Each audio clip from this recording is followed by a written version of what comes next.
Continuamos o nosso cenário político desta sexta-feira, o Sextou. Vonúvio, a gente sempre trazendo informações toda sexta-feira aqui, mas a gente nunca mais falou sobre a pandemia, né? A pandemia que está aí, a gente está na expectativa do fim da pandemia. Inclusive, essa semana aconteceu foi divulgada a decisão aí que deve ser tomada pelo governo do estado de liberar o uso de máscaras aqui no Rio Grande do Norte em locais abertos no próximo dia 16. Próxima semana, né? Isso. Próxima semana. Então, a gente está vendo aí os números caírem, os números baixarem e é muito bom isso, dá uma alegria dentro da gente, mas ainda um receio a gente não saber como é que os números vão se comportar depois dessa liberação. Carol, nacionalmente a gente não está vendo tanto sobre pandemia por causa da guerra da Ucrânia, né? Isso. Aqui, no estado do Rio Grande do Norte, a população está vacinada com 2 doses com 80%, né? A vacinação infantil está seguindo também. Aqui em Mossoró, a vacinação segue durante o final de semana, em pontos específicos. As pessoas estão se vacinando, os casos estão diminuindo, mas não acabaram ainda. Então, não zerou ainda ali de pessoas em UTIs, não zerou de pessoas positivando para a Covid. Então, é muito importante evitar principalmente aglomerações. Pois é, e lembrando que a vacinação é disponível, está disponível para quem não tomou a primeira dose, para quem também precisa tomar a segunda ou dose de reforço. Vamos continuar, a vacinação continua, gente. Os números estão assim, se comportando, se amenizando, podemos dizer assim, por conta da vacinação. Então, não vamos descansar. Observa aí no seu cartão de vacina qual é a data da sua dose de reforço. Mesmo que você tenha tomado a dose de reforço, daqui a 5 meses você precisa tomar outra. Então, já fica ligado para ir continuar o esquema vacinal, porque vamos precisar disso aí por um tempo ainda. Então, vamos continuar contribuindo. Se você não tomou nem a primeira, vá tomar a primeira dose. A gente, todo mundo aqui tomou. Os meninos que estão aqui fazendo a filmagem, os nossos cinegrafistas, a gente, nossa convidada, todo mundo tomou, tá todo mundo bem, tá todo mundo aqui. Ainda não identifiquei nenhum chip instalado em mim, viu, Vonúvio? Acho que nem daqui a 10, nem 20 anos vai acontecer nada comigo por conta da vacinação, não. Pelo amor de Deus. O Master está dizendo que está vacinado também, viu, Carol? Pois é, os meninos do Master também, todo mundo vacinado aqui na TCM. Então, vamos seguindo aqui nosso programa e esperando que você tome sua vacina e manda aí pra gente suas imagens tomando a vacinação. Vonúvio. Carol, policiais civis e governo do estado assinaram hoje um acordo que põe fim aos desentendimentos em relação à reivindicação do adicional por tempo de serviço. Na quarta-feira, as entidades que representam os policiais civis e a equipe da gestão estadual construíram uma proposta com entendimento. Vários ajustes foram feitos na última proposta que tinha sido apresentada, contemplando as demandas dos policiais civis e mantendo critérios do governo. Com isso, o projeto da minuta foi acordado entre as partes, sem representar nenhum impacto financeiro ao Estado. O diálogo durou 45 dias. Segundo o governo, foram conservadas as conquistas históricas das categorias, especialmente de modo a não reduzir os direitos adquiridos pelos policiais civis aqui do Estado. Não houve alteração na estrutura das carreiras, nem produção de impactos financeiros com esta medida. Que bom que se resolveu essa questão aí da Polícia Civil, Carol. Pois é, então tá aí mais uma categoria que teve suas reivindicações atendidas por parte do governo do Estado. Já a questão da educação e dos policiais civis, agora tem polícia militar, né, para resolver aí nos próximos dias. E aqui no município, resolvida a questão da educação, entra agora a pauta da saúde. Vamos acompanhar também, como sempre, a gente traz para você. Vamos agora começar a nossa conversa com a professora e advogada Fernanda Abreu, que, vez ou outra, vem aqui conversar com a gente, trazendo sempre muita informação, muito conteúdo. Agradecemos já de antemão a participação e a presença aqui no nosso estúdio, professora. E a senhora trabalha muito com democracia, direitos humanos, mas ultimamente tem atrelado muito sua atuação e seu trabalho para a questão da mulher, direitos da mulher, essa luta da mulher. Por que esse caminho? De onde foi que surgiu seguir esse caminho? Então, boa noite, Carol, boa noite, Vanúvio. Boa noite a todos aqueles e aquelas que nos escutam agora. De fato, né, a gente tem se encontrado algumas vezes ao longo do tempo. Acho que a gente realmente começou se encontrando para falar sobre democracia, sobre direitos políticos. Esse é um ponto muito importante, né, do exercício da nossa cidadania, da nossa existência enquanto cidadãos. E hoje, realmente, eu direciono boa parte das minhas investigações. Talvez o motivo seja um interesse que sempre existiu, um motivo primordial. É um interesse, uma curiosidade que sempre existiu para mim, enquanto pessoa e enquanto profissional. E depois que ingressei no doutorado, acabei decidindo direcionar as investigações de direitos humanos para os direitos humanos das mulheres. Digamos que eu não mudei de temática, mas recortei essa temática, deixei ela mais específica e direcionei para algo que já me interessava desde muito. Eu acho que é uma pauta que é de batalha, que é também identitária. É tanto que eu sempre digo, né, eu disse lá na Câmara esses dias, eu tive também com Larissa, né, com Larissa Maciel, mandar um grande abraço para ela. Foi muito bacana a gente conversar sobre direitos das mulheres e, ao mesmo tempo, fazer uma relação com a política. Você sabe que a gente conseguiu fazer a relação a partir de Celina, que Celina, né, ela não só foi a primeira mulher a votar no Rio Grande do Norte, na América Latina, mas ela também era árbitra, né? Ela também arbitrava. Pois é, futebol, né? Futebol, então ela foi uma pioneira em vários âmbitos e era professora, então a gente ficava discutindo essas curiosidades da multiplicidade, do quanto nós, enquanto mulheres, somos diversas. Então, o meu ponto de partida hoje tem sido essa diversidade, essa pluralidade. É tanto que eu tenho como pauta, sempre nesses diálogos, pensar mulheres no plural, né?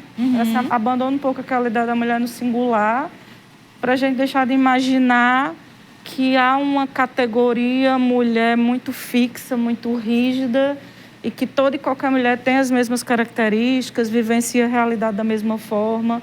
Eu acho que esse plural ajuda a gente a ter um bom ponto de partida, entendendo que nós somos muito diversas e vivenciamos as nossas existências, as nossas identidades e também as desigualdades que estão aí na sociedade, que nos assolam de maneira igualmente diferente, sabe? É um dos maiores desafios. Eu acho que isso continua sendo política, sabe, Vanúvio? Isso continua sendo política, isso continua sendo democracia.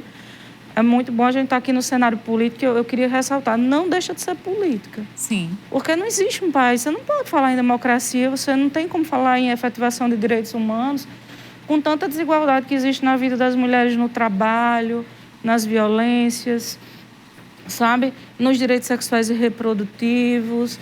Inclusive, nessa questão da diversidade, há um ponto que tem sido, que é muito questionado, é a questão do feminismo negro, né? Que trata dessa diversidade, dessa diferença que existe na pluralidade entre as mulheres. E aí eu queria pedir a opinião da senhora sobre o feminismo negro. Tem muita gente que acha que não precisa, que diz que mulher é tudo mulher e não precisa disso. Pois é, interessante. Essa semana também eu estive aqui na rádio falando um pouco sobre essa questão e o pessoal sempre me pergunta essas coisas, né? A primeira pergunta que fazem é: você se reconhece feminista?